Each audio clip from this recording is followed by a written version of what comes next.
Okay, to start it up, there are a few things you need to check before you even turn the key. The first thing I usually do is set the temperature. The temperature control is up here. For most of the cleaning that I do, I turn it up to 225 and just let it be there. Down here on the lower right hand of the console is the heat bypass valve.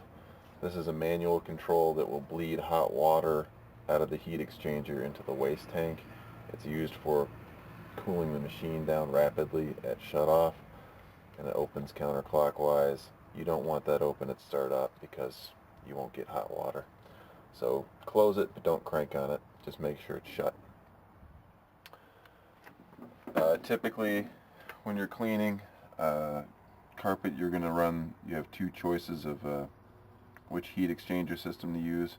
You'll run it in the heat exchanger position, not the muffler heat exchanger position.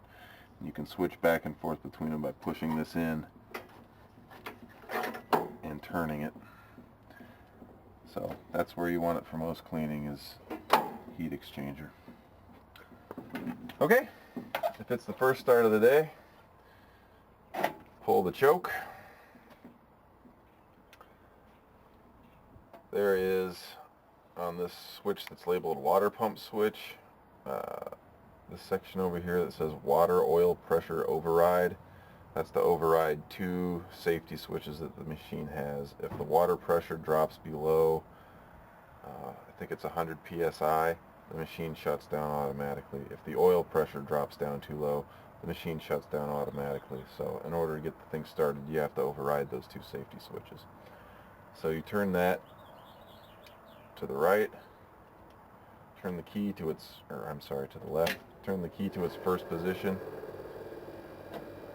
and the flow jet pump from the fresh water tank will fill the water box. I'm going to turn the key and let it start up, and I'm going to hold the override switch to the left until I see the pressure gauge come up to where I want it. It needs to be above 100, but typically it should go up to 300, which is where you're going to run it. Might not get quite up there at idle speed, but it needs to be close. So. If you watch the pressure dial, you see that the pressure has already come up high enough. You can let go of the switch. And it's running. Let it idle for a minute or so, especially if it's the first start of the day, before you push the throttle in and run it up to full speed so that it can warm up to the temperature.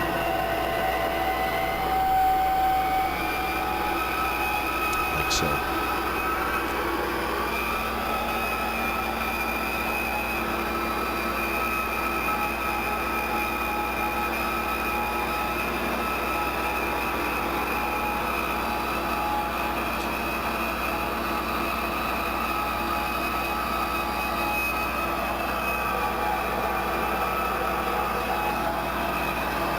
Okay, to prime the chemical pump, you want to turn the valve to the prime position. You'll see the float inside the meter moving up as the air is purged out. If you look down into the solution tank, when it's completely purged of air, you'll see this little explosion of bubbles in the solution tank.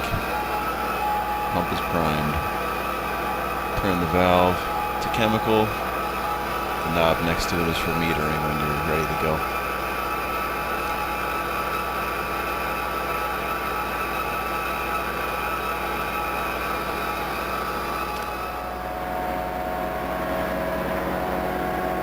Right now it's about a little above 200 degrees. To shut down, the machine has to be below 180 degrees, so first turn down the thermostat, and you'll see the needle start to go down as it cools. To speed it on its way down to 180, open up the heat bypass valve, a couple turns, and that will also bleed off hot water into the waste tank and send the heat down faster. Down to temperature. You could shut it off at this point, but if this is the last job of the day, you need to lubricate the vacuum blower. Do that by sealing up both vacuum inlets. opening the lubrication cup and squirting WD-40 into the lubrication cup for about 10 seconds.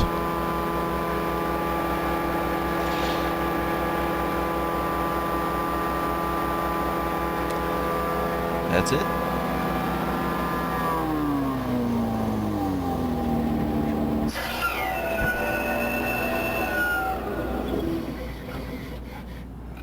Clock out and go home.